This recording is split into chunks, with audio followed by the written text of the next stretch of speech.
While the waves that ripple across the three rivers could never nurture a surfer, the almighty king of the surf guitar, Dick Dale, still rides high into Pittsburgh on a surf tsunami of hyper-amplified sounds and reverb-drenched riffs. At 79 years old, Dick Dale has been crisscrossing the highways of America for 61 years on his never-ending summer. A seemingly annual tradition in Pittsburgh, at least as far back as the late 90s, this was the first time I was able to witness one of the founding fathers of all that is heavy live and in person. Reaching shore in Pittsburgh's South Side, I make my way to the Rex Theater for a night of beachside banter and sonic waves. The Atomic Mosquitoes, based out of the Washington, D.C. area, opened the show. A well-dressed band featuring two guitars, drums, bass, and a theremin player.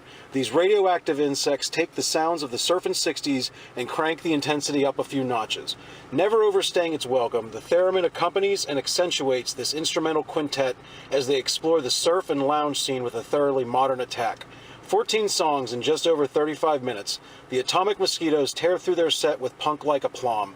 And with song titles like Zombie Church Bells and Strawberry Flavored Death, these landlocked surf music peddlers deliver a set high on energy and running deep with good vibes.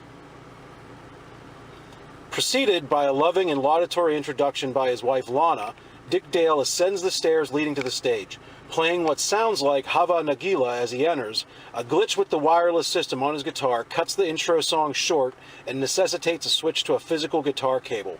The consummate entertainer that he is, Mr. Dale proceeds to wax nostalgic about the Rockabilly Festival in Las Vegas that began this current tour. About 40,000 people, several thousand classic cars on display, the first of many stories shared with the audience from the king of the surf guitar's long and illustrious career.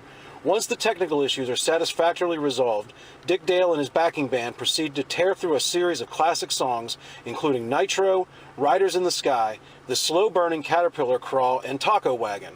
During Caterpillar Crawl, Dale takes a detour between verses to reminisce about Liberace and his lessons on treating an audience with respect.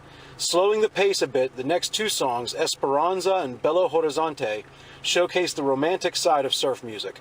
On Esperanza, a beachside tango dances through the mind's eye, and Belo Horizonte carries the lessons and enunciation taught to Dale by old Blue Eyes himself, Frank Sinatra, who would practice speaking a word for days on end until he could speak it, according to Dick Dale, so the word would impregnate you.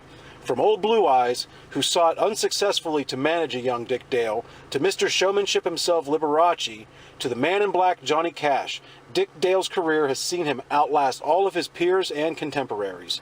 After performing his own unique tribute to Johnny Cash with his mashup of Folsom Prison Blues and Ring of Fire, Dick Dale proceeded to give a masterclass in harmonica technique.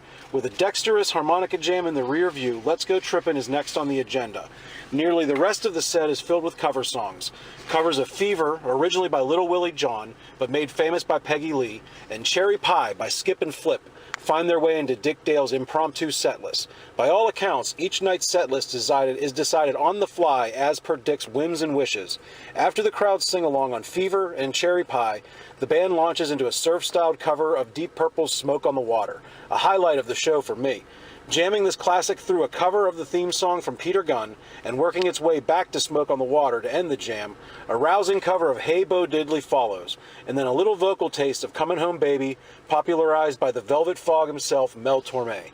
Nearing the final moments of his set, Dick Dale, himself a former member of the crash crew in the Air Force, dedicates a surf rendition of Amazing Grace to the military and first responders. Additionally, Dale informed the audience that he recently recorded a studio version of Amazing Grace at the renowned Sun Studios, and that it will be released to the public sometime in the near future. Now, at the end of the show, Dick Dale and company find themselves with one song left to play, his timeless classic Miserlou. The song's prominent placement in Quentin Tarantino's Pulp Fiction having reignited interest in Dick Dale and his influential catalog, more than 30 years since their initial release. Nitro, Shake and Stomp, Let's Go Trippin', all solid classics tonight, but Miserlou is eagerly accepted by a grateful audience. With the crowd on its feet and cheering, Miserlou brings a rousing end to a rollicking night. Part concert, part story slam. A night with Dick Dale is an engaging and entertaining evening spent in the company of a true legend and consummate professional. His love for the music and his respect for the audience abundantly clear, Dick Dale puts his heart and soul into every performance. As a founding father of all that is heavy and loud, with a vital lesson to teach, All should seek out an audience with His Majesty in the court of the King of the Surf Guitar.